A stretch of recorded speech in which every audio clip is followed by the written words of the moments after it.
10월 11일 월요일입니다. 오늘 새벽 우리에게 주시는 하나님의 말씀은 예레미야 35장 1절에서 11절까지의 말씀입니다.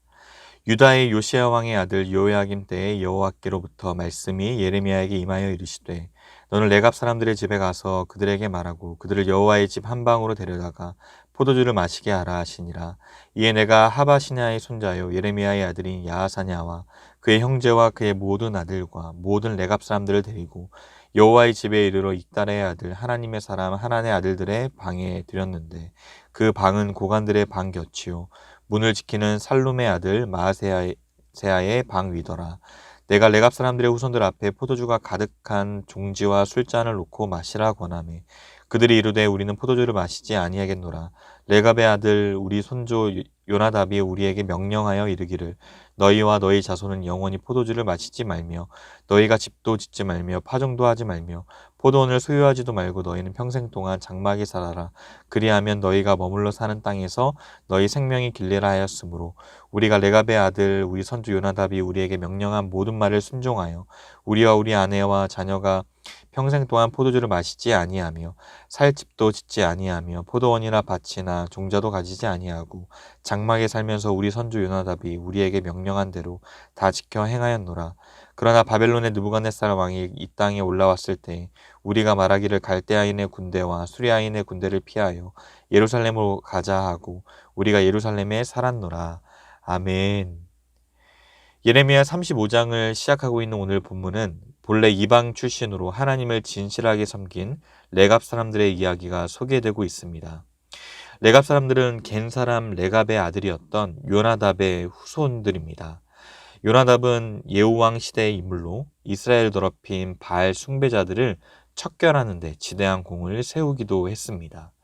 분명한 건 그가 경건한 자로 바른 신앙을 가진 인물로 잘 알려져 있었다라는 것입니다. 그 후손인 레갑 사람들에게 지금 예레미야를 보내셔서 하나님의 말씀을 전하게 하십니다. 먼저 2절 말씀을 보시면 포도주를 마시게 하라고 명하십니다.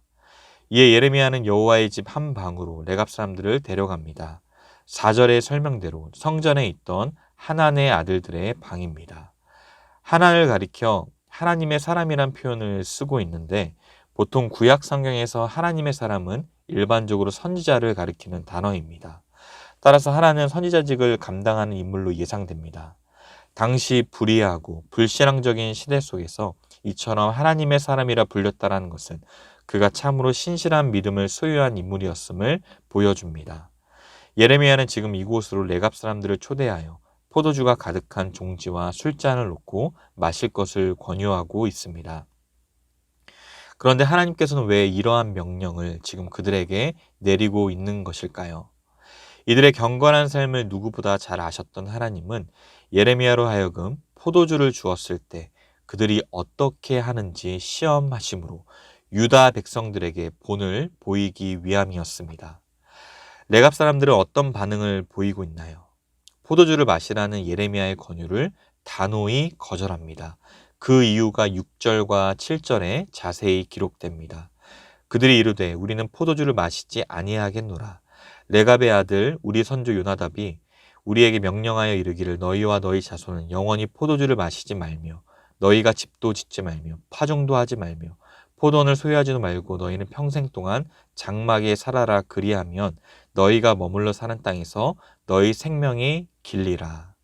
이처럼 그들의 선조 요나답의 이 명령을 철저하게 순종했기 때문입니다. 그 명령을 살펴보면 포도주를 마시지 말 것, 집을 짓지 말 것, 파종을 하지 말 것, 포도원을 가지지 말 것, 장막에 거할 것입니다. 이는 신앙적으로 매우 혼탁해진 시대적 상황 가운데서 보다 철저한 신앙을 지키도록 하기 위한 조치였을 것으로 보입니다. 그리고 실제로 이 교훈을 철저히 지켜왔습니다. 이처럼 레갑 사람들이 선조 요나답이 살던 시대로부터 수백 년이 지난 시점에서도 그들의 조상이 일러준 명령을 준행한 것과는 정반대로 하나님의 언약 백성인 유다 백성들은 말씀과 훈계를 계속 무시하였고 하나님의 명령에 불순종하였습니다.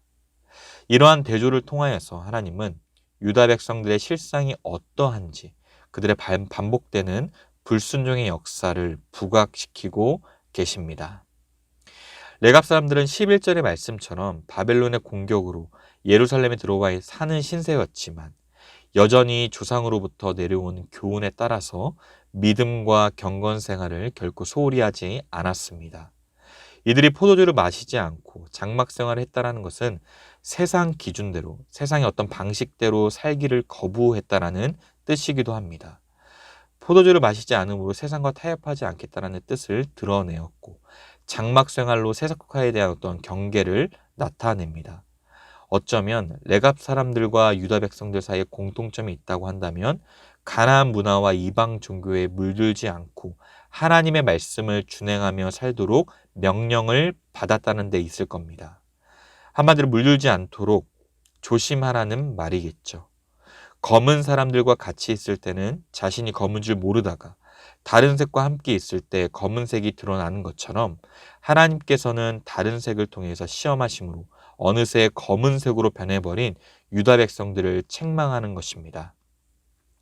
유다 백성들은 선민으로 하나님의 백성이란 그 타이틀은 소유하고 있었을지 몰라도 불순종의 모습으로 우상을 섬기고 물질적인 탐욕, 육적인 욕망에 사로잡혀 있습니다.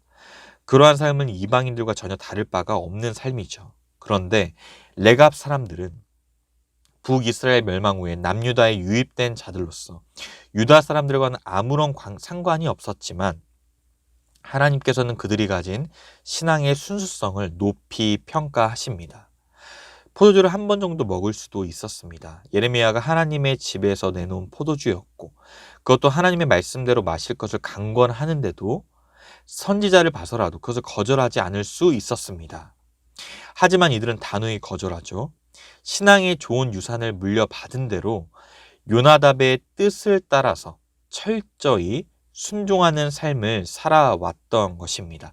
그 결과 레갑 사람들은 하나님께 인정받는 삶이 되었고 이러한 내용을 근거로 유다의 불순종이 얼마나 심각했는지를 잘 보여주고 있습니다.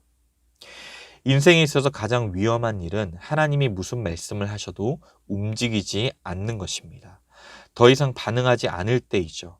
죄에서 돌이키라는 말씀을 여러 번 하십니다. 그런데도 전혀 움직일 생각이 없다면 위험한 상태입니다.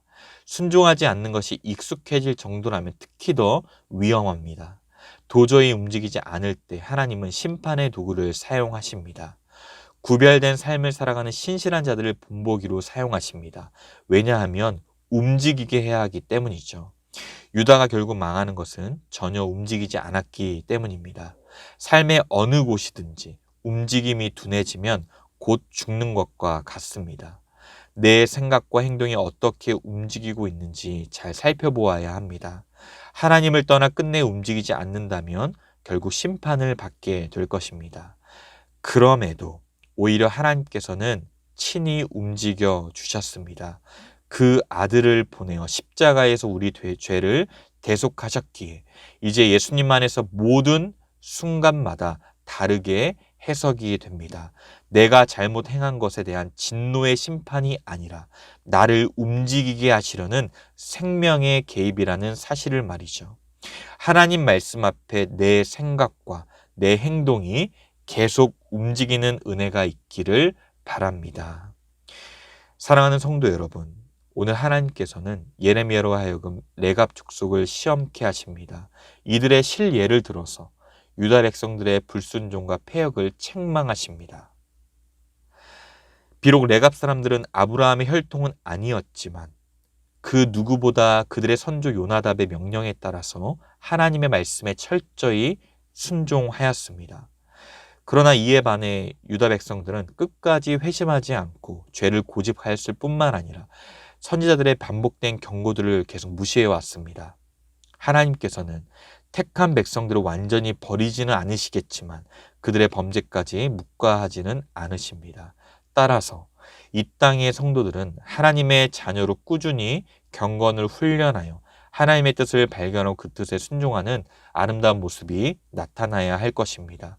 세속에 물들지 아니하고 진리를 따라 옳은 길을 결정하고 그대로 살아가는 은혜가 있기를 바랍니다.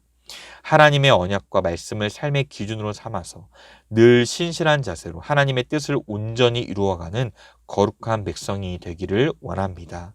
당장에 누가 알아주지 않아도 하나님께서 다 알고 계시기에 끝까지 말씀을 지켜 살아내므로 레갑 사람들의 삶과 같이 하나님 앞에 아름답게 세워져 가는 우리 모든 성도님들의 삶이 되시기를 주님의 이름으로 축복합니다. 기도하겠습니다. 하나님 아버지, 은혜와 사랑을 감사드립니다. 레갑 사람들이 선조의 명령을 지켜 신실한 모습을 보였던 것처럼 우리 또한 하나님의 말씀에 철저히 순종하는 삶을 살게 하여 주시옵소서. 진리의 말씀을 삶의 기준으로 삼아 늘 신실한 자세로 하나님의 뜻을 온전히 이루어 가길 원합니다. 끝까지 말씀을 살아내며 거룩한 백성으로 아름답게 세워져 갈 수 있도록 주님 은혜를 베풀어 주시옵소서. 감사드리며 살아계신 예수 그리스도의 이름으로 기도드리옵나이다. 아멘. 개인적으로 기도하실 때 오늘 주신 말씀을 붙들고 기도하시고 주간 기도 제목을 따라서 부상과 민족을 위해 이번 한 주간의 승리를 위해 기도하겠습니다. 한국교회의 영적 부흥을 위하여 말씀과 기도로 승리하는 이번 한 주간이 될 수 있도록 마지막으로 코로나19 신부산교회 공동 기도문으로 함께 기도하겠습니다.